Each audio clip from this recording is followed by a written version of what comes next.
د ښځې هغه 5 کارونه چې په کم کارونو سره خپل خاوند بېوقوفه جوړوي او خپل کار ترې اخلي. هغه 5 کارونه درته په دې ویډیو کې ښایم چې کومه ښځه دغه 5 کارونه خپل خاوند سره کوي، نو خاوند په دغه کارونو سره بېوقوفه جوړوي.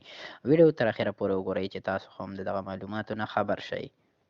بعضو وختونو کې ښځې خپلو خاوندانو ته برای راست دروغ نشي ویلی، خو بعضو وختونو کې د جذباتو نه کار اخلي او جذباتي طور باندې خاوندان کنټرول کوي. اولنۍ نښانۍ خو یې دا ده چې کله ښځه همیشه د مظلومانو کردار شروع کړي او په هره خبره کې دا وایي چې زه خو ستا نه بغیر هیڅ څه نه یم، خو په اصل کې هغه د ستاسو د احساساتو قابو کولو کوشش کوي او تاسو د هغې تابع جوړ شئ. او دویمه نښاني دا ده چې ښځې همیشه د پاره خپله غلطي په خاوند ورچوي، که مسله غټه وي او که وړه وي، خو خاوند یې قصوروار وي.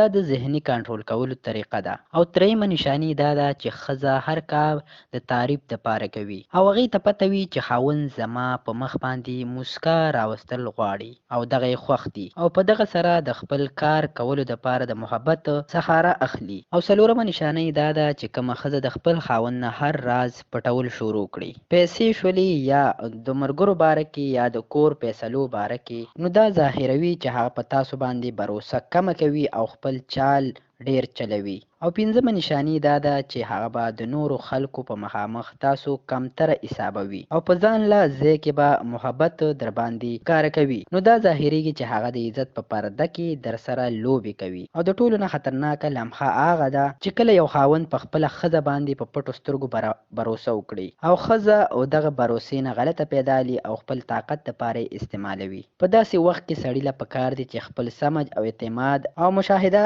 برقراره وساتي. دا هغه 5 کارونه دي چې ښځې خپل ختیار جوړوي او خاوندان پې دوکه کوي.